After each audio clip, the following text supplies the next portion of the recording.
اب سنت رسول سمجھے کیا ہوتی ہے؟ تم نہ مننا کہ یہ کہ تم مسلمان ہو. یہ انہوں نے اپنے بیٹوں سے کہا، ابراہیم علیہ السلام اور یعقوب علیہ السلام نے. آپ یہ نہیں کہ میں آخری وقت مرتے وقت کہہ رہا ہوں لا الہ الا اللہ محمد رسول اللہ، وہ کام نہیں آئے گا. یاد رکھے موت سے میں بھاگ نہیں سکتا ہوں. تو موت سے گھبرانے سے بہتر یہ کہ میں آخرت کی تیاری شروع کر دوں جو میں نے کی. تو زندگی گزارنا with the consciousness of after life، یعنی ایسی زندگی گزاری جائے کہ آخرت کا ہر وقت یاد رہے، پڑھے. یہ سمجھانا چاہ رہا ہوں کہ اگر آپ قرآن پڑھنا چاہیں تو کیوں پڑھ رہے ہیں؟ پرپس کیا ہے؟ اس کتاب کا مقصد کیا ہے؟ کہ میں آگے پتہ نہیں کب زندہ کتنا رہا ہوں کیا رہا ہوں، لیکن میں یہ آپ سے کہہ رہا ہوں کہ ہو سکتا حاضر ہو جائے. ابھی ہوئی نہیں ہے، حاضر ہو سکتی ہے. یہ کہنا چاہتا تو مطلب کوشش میں یہ کر رہا ہوں کہ میں اس طرح آپ لوگوں سے سلام علیہ کر لوں کہ کبھی ہو سکتا ہے میرے آگے ملاقات ہونا ہو. ہماری ویڈیو کو ضرور لائک کیجیے اور محمد شیخ کے چینل کو سبسکرائب کیجیے. گھنٹی کے آئیکن کو کلک کیجیے تاکہ آپ کو ہماری آنے والی ویڈیوز کی بروقت نوٹیفیکیشنز ملتی رہیں. ایک دعا ہے ابراہیم علیہ السلام نے اور یعقوب علیہ السلام نے، ان کو یہ احساس ہوا کہ اب ہم مر جائیں گے تو انہوں نے ایک دعا مانگی، وصیت کی. وَوَصَّى بِهَا إِبْرَاهِيمُ بَنِيهِ وَيَعْقُوبُ يَا بَنَيَّ إِنَّ اللَّهَ اصْطَفَى لَكُمُ الدِّينَ فَلَا تَمُوتُنَّ إِلَّا وَأَنْتُمْ مُسْلِمُونَ. اور وصیت کی ابراہیم نے اور یعقوب نے اپنے بیٹوں کے لیے، تو یا بنیا ان اللہ اصطفیٰ، بے شک اللہ نے چن لیا تمہارے لیے دین، فیصلہ. فلا تموتن الا وانتم مسلمون، تم نہ مننا کہ یہ کہ تم مسلمان ہو. یہ انہوں نے اپنے بیٹوں سے کہا، ابراہیم علیہ السلام اور یعقوب علیہ السلام نے اپنے بیٹوں سے کہا، وصیت کی کہ تم نہ مننا سوائے یہ کہ تم مسلمان ہو. اب مسلم کون ہے؟ مسلم یہ نہیں کہ میں کہوں میں مسلم ہوں صاحب. مسلم سر تسلیم سبمٹ کرتا ہے اللہ کی آیت کو، اللہ کی بات پر بالکل سبمٹ کر دیتا ہے تاکہ وہ آخرت میں اس کو جنت ملے، آخرت میں کامیاب ہو. آپ کو سرٹیفکیٹ آخرت میں ملے گا. آپ مسلم تھے نہیں تھے یا مومن تھے نہیں تھے، تو وہ جو آخرت میں، تو وہ کہتے ہیں تم دیکھو یاد رکھو کہ تم نے مرنا، یعنی پوری یہاں تو نہیں لکھا، مطلب آپ یہ نہیں کہ میں آخری وقت مرتے وقت کہہ رہا ہوں لا الہ الا اللہ محمد رسول اللہ، وہ کام نہیں آئے گا. یاد رکھیں، کیونکہ فرعون نے آخری وقت میں کلمہ پڑھا تھا. تو ہمیں یہ پتہ ہونا چاہیے کہ ہم نے زندگی سوچ گزارنی ہے آیات کے ساتھ تاکہ یہ مسلمان ہو کے مرے ہوں. سر تسلیم کر دو. اب آگے اسی سے کنیکٹڈ آئے تھے، ام کنتم شہداء اذ حضر یعقوب الموت اذ قال لبنیہ ما تعبدون من بعدی قالوا نعبد الہک و الہ آبائک ابراہیم و اسماعیل و اسحاق الہ واحدا ونحن لہ مسلمون.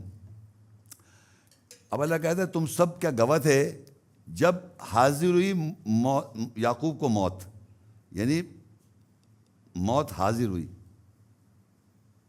یاد رکھے کہ ہر آدمی مرنے سے پہلے اس کو موت حاضر ہو جاتی ہے اور اس کو فرشتان کے انفارم کرتے ہیں. یہ نہیں کہ اچانک ایک دم موت آ جائے، ایسے نہیں ہوتا.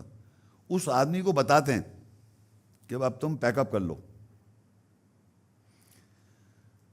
تو یہاں دیکھیے حاضر ہوئی یعقوب کا موت، تو ایک دم مرے نہیں وہ. تو انہوں نے کیا کہا؟ اذ قال لبنیہ ما تعبد، انہوں نے کہا اے میرے بیٹو تم کس کی نوکری کرو گے میرے بعد؟ موت ابھی حاضر ہوئی ہے، اس کا مطلب موت مر نہیں رہے. ان کو اتنا ٹائم مل رہا ہے کہ وہ اپنے بیٹوں سے کہہ رہے ہیں اذ قال لبنیہ ما تعبدون من بعدی، تم کس کی بندگی کرو میرے بعد؟ تو وہ سب کہتے ہیں، بیٹے کہتے ہیں قالوا نعبد الہک، کہ ہم بندگی کریں گے آپ کا الہ جو ہے، وہ الہ آبائے کا، اور وہ الہ جو ہمارے باپ دادا کا الہ ہے، ابراہیم و اسماعیل و اسحاق الہ واحدہ، ابراہیم علیہ السلام کا الہ، اسماعیل علیہ السلام کا الہ اور اسحاق علیہ السلام کا الہ جو واحد ہے. وَنَحْنُ لَهُ مُسْلِمُونَ، یہ بیٹوں نے جواب دیا.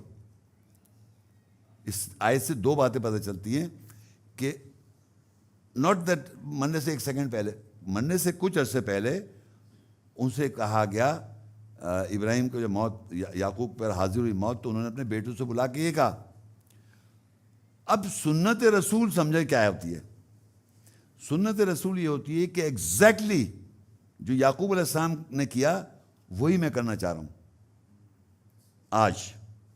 میں یہ نہیں کہ میں کل مر جاؤں گا، مجھے نہیں پتا کب مروں، لیکن یہ چیز میں وایا یعقوب علیہ السلام کہہ رہا ہوں کہ جب حاضر موت تو انہوں نے پوچھا کہ میرے بعد تم کس کی بندگی کرو؟ تو انہوں نے کہا ہم بندگی کریں گے ابراہیم علیہ السلام اور اسماعیل علیہ السلام اسحاق علیہ السلام کی الہ واحدہ، اور وَنَحْنُ لَهُ مُسْلِمُونَ، اور ہم اللہ کے لیے مسلم رہیں گے.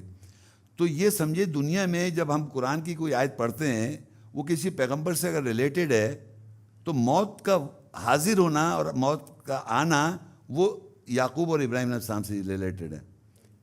یہ نہیں کہ انہیں موت فوراً آ گئی، انہوں نے ان کو ٹائم ملا. تو موت جب آتی ہے تو اللہ کہتا ہے گواہ بھی لکھوا لو کہ اگر وہ وصیت کرے، کوئی اور وصیت بھی کر سکتا ہے. تو ایک طرح سے میں وہی چیز کو فالو کر رہا ہوں اس وقت اس لباس میں پہن کے کہ میں آگے پتہ نہیں کب زندہ کتنا رہا ہوں کیا رہا ہوں، لیکن میں یہ آپ سے کہہ رہا ہوں کہ ہو سکتا ہے حاضر ہو جائے.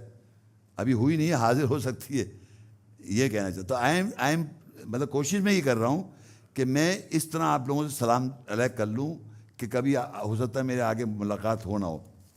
تو یہ میرا بیسک ایم ہے اس وقت یہ بتانے کا. اور پھر قرآن میں آگے لکھا ہوا یہ کہ ایک جگہ سورہ جمعہ کی 62 کی 8 ہے، قُلْ إِنَّ الْمَوْتَ الَّذِي تَفِرُّوا مِنْهُ فَإِنَّهُ مُلَاقِيكُمْ ثُمَّ تُرَدُّونَ إِلَىٰ عَالِمِ الْغَيْبِ وَالشَّهَادَةِ فَيُنَبِّئُكُم بِمَا كُنتُمْ تَعْمَلُونَ.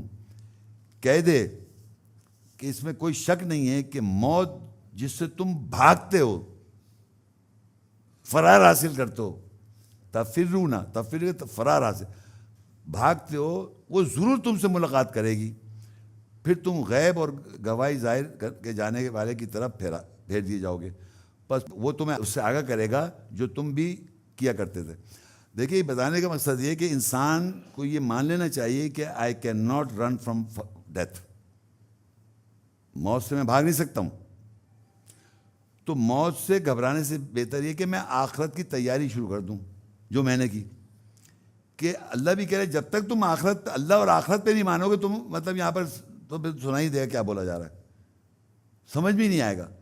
تو زندگی گزارنا with the consciousness of after life, یعنی ایسی زندگی گزاری جائے کہ آخرت کا ہر وقت یاد رہے پر ڈے. کیونکہ اگر آپ دنیا میں انوالو ہیں اور آخرت کا بالکل بھولے بیٹھے، جو کہ میجورٹی دنیا میں ایسے ہی ہیں، اور پھر انہیں لگتا ہے اچانک میری موت کا وقت آ گیا. دوسروں کو دیکھ رہے تھے کہ وہ مر رہا، وہ مر گیا، اس کے ساتھ یہ ہو گیا، اس کے ساتھ یہ ہو گیا. یہ کیوں نہیں سمجھتے آپ کے ساتھ بھی ایسی ہو جائے گا؟ یہ سمجھنا ہے کہ ایسا ہو جائے گا. لیکن آپ سمجھے میں بھی 34 سال میں نہیں چاہ رہا تھا میں مروں، مگر مرنا تھا. تو میں نے کیا کروں؟ کہ یہ ہے آخرت، ہے دنیا چل رہی ہے، آگے ہے زندگی ہے آگے. تو مجھے آج پریشانی نہیں ہے، میں نے اس کی تیاری کری پوری زندگی. میں نے اس کے لیے زندگی نہیں، میں نے باقاعدہ گھر ور جو بناتے نا، یہاں گھر بنا رہے ہیں، یہ کر رہے ہیں، وہ کر رہے ہیں، میں نے سب آخرت کے لیے کیا. یہ سمجھانا چاہ رہا ہوں کہ اگر آپ قرآن پڑھنا چاہیں تو کیوں پڑھ رہے ہیں؟ پرپس کیا ہے؟ اس کتاب کا مقصد کیا ہے؟ اس کا مقصد یہ کہ بھائی وہ جو دوزخ میں ڈال دی جاؤ آخرت ہے. یہاں کوئی یہ نہیں کہ آپ دنیا میں کام نہ کریں، مگر ہر کام میں یہ رکھیں ذہن میں کہ میں کوئی ایسی بات نہ کروں جس سے میری پکڑ ہو جائے. اور پر ڈے کے اندر 1 ڈے کمپارٹمنٹ، نہ آگے سوچے نہ پیچھے. پیچھے لوگ اچھا لوگوں کے ذہنوں میں دماغ کیا چلتے ہیں، پیچھے کی بات یاد آ گئی اور کچھ غلط کرے بیٹھے، وہ سامنے آ گیا. اور شیطان دیکھا تم نے تو یہ کیا تھا، شیطان آ گیا سامنے. ابے یار کیا کریں، اب باتیں ہو رہی ہیں آپس میں، کیوں کرا تھا تم نے؟ اب کیا کر سکتا. اچھا تو میں اس وقت جاتا ہی نہیں، اس وقت پیچھے جاتا ہی نہیں، تو تم گئے تو تھے. اب وہ ہر بات جو ہو چکی ہے نا، جو میں صحیح نہیں کر سکتا، اس پہ بحث ہو رہی ہے. لڑ رہے ہیں آپ تو اس کا کیا فائدہ؟ وہ پھر کوئی فائدہ تو وہ تو ہو چکا ہے نا، اس کو چینج نہیں کر سکتے، اور دماغ اس میں پھنسا ہوا ہے. وہ لے کے آ گیا، دیکھا تم نے کیا تھا، ارے کرا تھا، غلطی ہو گئی، ختم. نہیں اب تو تم ایسے ہو گئے ہو. تو وہ یہ جو جھگڑا فساد ہے نا، اس کو پیچھے پھینکنا ہے. اور جب یہ سامنے فرق پڑا، اعوذ باللہ من الشیطان الرجیم، اعوذ باللہ من الشیطان الرجیم، بسم اللہ الرحمن الرحیم. کیوں اگر آپ نہیں